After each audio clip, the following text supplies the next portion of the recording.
Girija health care and surgical ಸಹಯೋಗದಲ್ಲಿ ಉದಯವಾಣಿ ಅರ್ಪಿಸುವ ನಿಮಗಿದು ತಿಳಿದಿರಲಿ ಕಾರ್ಯಕ್ರಮಕ್ಕೆ ಸ್ವಾಗತ. ನಾವು ಇಂದಿನ ವಿಡಿಯೋದಲ್ಲಿ ನಿಮಗೆ ಆಕ್ಸಿಜನ್ ಕಾನ್ಸಂಟ್ರೇಟರ್ ಇದರ ಬಗ್ಗೆ ಮಾಹಿತಿ ಮತ್ತು ಡೆಮೋವನ್ನು ನೀಡಲಿಕ್ಕಿದ್ದೇವೆ. ಕೊರೋನಾ ಸಂದರ್ಭದಲ್ಲಿ ಆಕ್ಸಿಜನ್ ಕಾನ್ಸಂಟ್ರೇಟರ್ ಬಗ್ಗೆ ನೀವು ಕೇಳದಿದ್ದರೆ ಆ ಸಂದರ್ಭದಲ್ಲಿ ನೀವು ಕೇಳಿರ್ಬೋದು.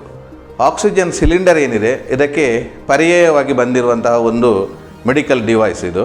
ಇಲ್ಲಿ ಹೇಗೆ ಅಂತ ಹೇಳಿದರೆ, ನೀವು ಸಾಮಾನ್ಯವಾಗಿ ನಾವು ಹೇಗೆ ಮಾಡ್ತೇವೆ ಅಂತ ಹೇಳಿದರೆ, ಹಾಸ್ಪಿಟಲ್ಗಳಲ್ಲಿ ಆದ್ರಿ ಅಥವಾ ಮನೆಯಲ್ಲೇ ಆದರೂ ಆಕ್ಸಿಜನ್ ಸಿಲಿಂಡರ್ಗಳನ್ನು ಯೂಸ್ ಮಾಡ್ತೇವೆ. ಒಂದು ಸಿಲಿಂಡರ್ ಖಾಲಿ ಆದ ನಂತರ ಇನ್ನೊಂದನ್ನು ಯೂಸ್ ಮಾಡುವಂಥದ್ದು. ಈಗ ಇದು ಹೊಸ ಟೆಕ್ನಾಲಜಿ ಆಕ್ಸಿಜನ್ ಕಾನ್ಸಂಟ್ರೇಟರ್ ಅಂತೇಳಿ ಬಂದಿದೆ. ಇದು ಹೇಗೆ ಅಂತೇಳಿ ಆಕ್ಸಿಜನನ್ನು ಜನ್ರೇಟ್ ಮಾಡುವಂಥದ್ದು. ಇದು ನಮ್ಮ ಪರಿಸರದಲ್ಲಿರುವಂಥ ಆಕ್ಸಿಜನನ್ನು ಸಕ್ ಮಾಡಿ ಅದನ್ನು ಕಾನ್ಸಂಟ್ರೇಟ್ ಮಾಡಿ ನಮ್ಮ ದೇಹಕ್ಕೆ ಕೊಡ್ತದೆ. ಈ ಆಕ್ಸಿಜನ್ ಪೋರ್ಟೇಬಲ್ ಆಕ್ಸಿಜನ್ ಕಾನ್ಸಂಟ್ರೇಟರ್ ಅಂತ ಹೇಳ್ತಾರೆ. ಇದು ಪವರಿಂದ ನಡೆಯುವಂಥದ್ದು. ಆಕ್ಸಿಜನ್ ಸಿಲಿಂಡರನ್ನು ಚೇಂಜ್ ಮಾಡುವ ಅವಶ್ಯಕತೆ ಇಲ್ಲ. ಇದನ್ನು ಒಂದು ಸರ್ತಿ ನೀವು ಪರ್ಚೇಸ್ ಮಾಡಿದಾಗ ಅದನ್ನು ಕಂಟಿನ್ಯೂಸ್ ಆಗಿ ನೀವು ಅದನ್ನು ಯೂಸ್ ಮಾಡ್ಬೋದು. ಈಗ ನೀವು ಮನೆಯಲ್ಲಿ ಈ ಆಕ್ಸಿಜನ್ ಕಾನ್ಸಂಟ್ರೇಟರನ್ನು ಯಾವ ರೀತಿ ಯೂಸ್ ಮಾಡ್ಬೋದು ಅನ್ನೋದ್ರ ಬಗ್ಗೆ ನಾನು ಡೆಮೋವನ್ನು ಕೊಡಲಿಕ್ಕಿದ್ದೇನೆ.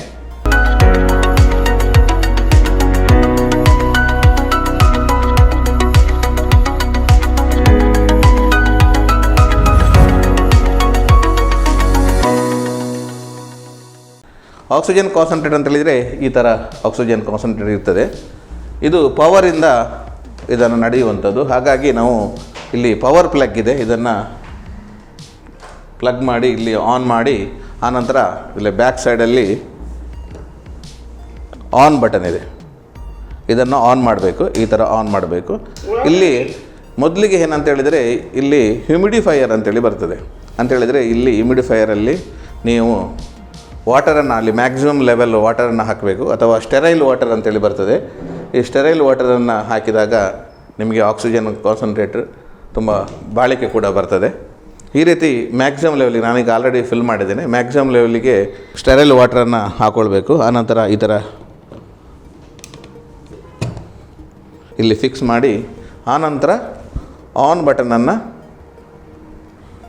ಇಲ್ಲಿ ಬ್ಯಾಕ್ ಸೈಡಲ್ಲಿ ಆನ್ ಬಟನ್ ಬರ್ತದೆ, ಪವರ್ ಬಟನನ್ನು ಆನ್ ಮಾಡಬೇಕು.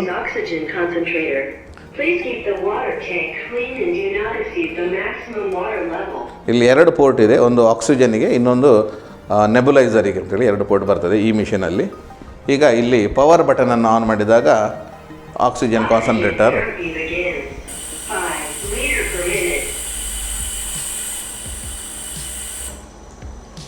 ತುಂಬ ಈಸಿ ಇದೆ ಇದನ್ನು ಆಪರೇಟ್ ಮಾಡಲಿಕ್ಕೆ. ಅದೇ ರೀತಿ ಇಲ್ಲಿ ಆಕ್ಸಿಜನ್ ಈಗ 1 litre per minute, 2 litre per litre ಅಂತೇಳಿ ಡಾಕ್ಟರ್ ಸಜೆಸ್ಟ್ ಮಾಡಿರ್ತಾರೆ. ಅದರ ಪ್ರಕಾರ ಇಲ್ಲಿ ಪ್ಲಸ್ ಮೈನಸ್ ಬಟನ್ ಇದೆ. ನಮಗೆ ಈಗ ಇದು 5 ಲೀಟರಲ್ಲಿದೆ. ಆನಂತರ ನಾವು ಅದನ್ನು ಕಡಿಮೆ ಮಾಡಬೇಕಂತೇಳಿದರೆ ಈಗ ಇದು 4 ಲೀಟರ್ ಪರ್ ಮಿನಿಟಿಗೆ ಬರ್ತದೆ.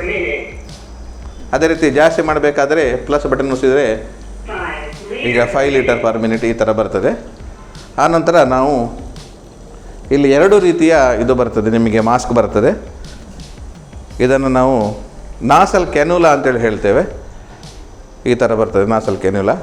ಇಲ್ಲಿ ಇದನ್ನು ಆಕ್ಸಿಜನ್ ಪೋರ್ಟಿಗೆ ನಾವು ಫಿಕ್ಸ್ ಮಾಡಿ, ಆನಂತರ ಇನ್ನೊಂದು ಭಾಗದಲ್ಲಿ ಇದನ್ನು ನಾಸಲ್ ಕ್ಯಾನ್ಯುಲಾ ಮೂಗಿಗೆ ನಾವು ಇದನ್ನು ಈ ರೀತಿಯಾಗಿ ಫಿಕ್ಸ್ ಮಾಡಬೇಕು. ಈ ರೀತಿಯಾಗಿ ಫಿಕ್ಸ್ ಮಾಡಿದರೆ ಆಯಿತು ಮೂಗಿಗೆ. ಇದು ನಾವು ಕುಳಿತುಕೊಂಡಲ್ಲಿ ಕೂಡ ಆಕ್ಸಿಜನನ್ನು ತಗೊಳ್ಳಿಕ್ಕೆ ಆಗ್ತದೆ ಈ ಸಂದರ್ಭದಲ್ಲಿ.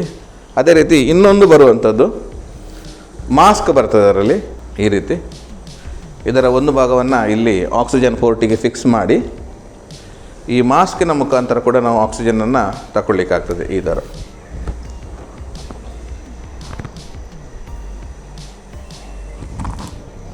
ಈ ಆಕ್ಸಿಜನ್ ಕಾನ್ಸಂಟ್ರೇಟರ್ ಹೇಗೆ ಅಂತ ಹೇಳಿದರೆ, ಇದು 24 ಅವರ್ಸ್ ಕೂಡ ನಾವು ರನ್ ಮಾಡ್ಬೋದು ಈ ಆಕ್ಸಿಜನ್ ಕಾನ್ಸಂಟ್ರೇಟರ್ನ. ಅದೇ ರೀತಿ ನೆಬುಲೈಸೇಷನ್ ಬೇಕಾದರೆ ನೆಬುಲೈಸೇಷನ್ ಫೋರ್ಟ್ ಕೂಡ ಬರ್ತದೆ. ಇದು ಈಗ ಬಂದಿರುವಂಥ ಹೊಸ ಮಾಡೆಲ್ಗಳಲ್ಲಿ ನೆಬುಲೈಸೇಷನ್ ಫೋರ್ಟ್ ಕೂಡ ಇದೆ. ಈ ಡಾಕ್ಟ್ರು ರೆಕಮೆಂಡ್ ಮಾಡ್ತಾರೆ ಸಾಮಾನ್ಯವಾಗಿ ನಮಗೆ ಎಷ್ಟು ಅವರ್ಸ್ ಪರ್ ಡೇ ಬೇಕಂದ್ರೆ. ಕೆಲವರಿಗೆ 2 ಗಂಟೆ ಬೇಕಾಗ್ಬೋದು ದಿವಸಕ್ಕೆ, ಕೆಲವರಿಗೆ 8 ಗಂಟೆ ಬೇಕಾಗ್ಬೋದು, ಇನ್ನು ಕೆಲವರಿಗೆ 24 ಅವರ್ಸ್ ಬೇಕಾಗ್ಬೋದು. ಈ ಮಿಷನ್ಗಳು ಇದರ ಮೆಡಿಕಲ್ ಗ್ರೇಡ್ ಆಕ್ಸಿಜನ್ ಕಾನ್ಸಂಟ್ರೇಟರ್, ಇದನ್ನು 24 ಅವರ್ಸ್ ಕೂಡ ನಾವು ರನ್ ಮಾಡ್ಬೋದು. ಮತ್ತೊಂದು ಅಂತ ಹೇಳಿದರೆ, ಇದು ನಮ್ಮ ಮನೆಯಲ್ಲಿರುವಂಥ ಇನ್ವರ್ಟರಲ್ಲಿ ಕೂಡ ಈ ಮಿಷನ್ಗಳು ರನ್ ಆಗ್ತವೆ. ಇದು ಹೊಸ ಮಾಡೆಲ್ ಆದರೆ ಇದು ಒಂದು ಹಳೆ ಮಾಡೆಲ್. ಈ ಥರದ ಆಕ್ಸಿಜನ್ ಕಾನ್ಸಂಟ್ರೇಟರ್ ಕೂಡ ಬರ್ತದೆ. ಇದು ತುಂಬ ಈಸಿ ಇದೆ, ನೀವು ಮನೆಯಲ್ಲಿ ಕೂಡ ಯೂಸ್ ಮಾಡ್ಬೋದು. ಮತ್ತು ಇದಕ್ಕೆ ವೀಲ್ ಕೂಡ ಬರ್ತದೆ. ಇದನ್ನು ನೀವು ಈಗ ಈಸಿ ಚೇರಲ್ಲಿ ಕೂತ್ಕೊಂಡು ಅಥವಾ ಹೊರಗೆ ಟಿ ವಿ ನೋಡ್ತಾ ಅಥವಾ ಹೊರಗೆ ಅಂಗಣದಲ್ಲಿ ಕೂತು ಕೂಡ ಇದನ್ನು ನಮ್ಮದು ಎಕ್ಸ್ಟೆನ್ಷನ್ ಕಾರ್ಡ್ ತಗೊಂಡಾಗ ಅದನ್ನು ಈಸಿಯಾಗಿ ಹೊರಗೆ ತಗೊಂಡು ನಾವು ಅಲ್ಲಿ ಕೂತಲ್ಲೇ ನಾವು ಆಕ್ಸಿಜನನ್ನು ತಗೊಳ್ಬೋದು. ನಿಮ್ಮ ಸಿಲಿಂಡರ್ಗಳು ಅಂತ ಇದ್ದರೆ ಅದನ್ನು ನಮಗೆ ಶಿಫ್ಟ್ ಮಾಡಲಿಕ್ಕೆ ಕಷ್ಟ ಆಗ್ತದೆ, ಅದು ಮಲಗಿದಲ್ಲೇ ತಗೊಳ್ಬೇಕಾಗ್ತದೆ. ಹಾಗಾಗಿ ಇದು ಒಂದು ಅದರ ಅಡ್ವಾಂಟೇಜ್ ಕೂಡ ಇದೆ. ಮತ್ತೊಂದು ನಿಮಗೆ ಈಗ ಫಾರ್ ಎಕ್ಸಾಂಪಲ್ ಆಕ್ಸಿಜನ್ ಹೇಗೆ ಅಂತ ಹೇಳಿದರೆ ಒಂದು ಚೇಂಜ್ ಮಾಡುವಂಥದ್ದು ಸಿಲಿಂಡರನ್ನು. ಮತ್ತೊಂದು ನಿಮಗೆ 24 ಅವರ್ಸ್ ಬೇಕಿದ್ದಾಗ ಕಾಸ್ಟ್ ಕೂಡ ತುಂಬ ಜಾಸ್ತಿ ಆಗ್ತದೆ. ಇಂಥ ಆಕ್ಸಿಜನ್ ಕಾನ್ಸಂಟ್ರೇಟರ್ಗಳು ನಮ್ಮ ಗಿರಿಜಾ ಹೆಲ್ತ್ ಕೇರ್ ಆ್ಯಂಡ್ ಸರ್ಜಿಕಲ್ನಲ್ಲಿ ಸೇಲ್ಸಿಗೆ ಇದೆ. ಅದೇ ರೀತಿ ನಾವು ರೆಂಟಿಗೆ ಕೂಡ ಕೊಡ್ತಾ ಇದ್ದೇವೆ, ಇದನ್ನು ಬಾಡಿಗೆಗೆ ಕೊಡ್ತಾ ಇದ್ದೇವೆ. ಪೇಷಂಟಿಗೆ ಉಪಯೋಗ ಆಗಲಿ ಅನ್ನೋ ನೆಲೆಯಲ್ಲಿ ಬಾಡಿಗೆ ಕೂಡ ನಾವು ಕೊಡ್ತೇವೆ. ಹಾಗಾಗಿ ನಿಮಗೆ ಹೆಚ್ಚಿನ ಮಾಹಿತಿ ಬೇಕಿದ್ದರೆ ನಮ್ಮ ಗಿರಿಜಾ ಹೆಲ್ತ್ ಕೇರ್ ಆ್ಯಂಡ್ ಸರ್ಜಿಕಲನ್ನು ನೀವು ಕಾಂಟ್ಯಾಕ್ಟ್ ಮಾಡ್ಬೋದು.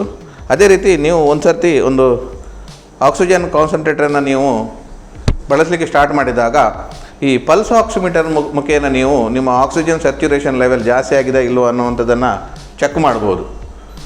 ಅದನ್ನು ನಾವು ಆಕ್ಸಿಜನ್ ತಗೊಂಡು ಒಂದು ಗಂಟೆಯ ನಂತರ ನಾವು ಚೆಕ್ ಮಾಡಿದಾಗ ಈ ಪಲ್ಸ್ ಆಕ್ಸಿಮೀಟರನ್ನು ನೋಡಿದಾಗ ಅದು ಈಗ ಫಾರ್ ಎಕ್ಸಾಂಪಲ್ ನಂದು ಆಕ್ಸಿಜನ್ ಸ್ಯಾಚುರೇಷನ್ ಲೆವೆಲ್ 99 ಇದೆ. ಇದು ಪಲ್ಸ್ ರೇಟ್ ಕೂಡ 100 ಇದೆ.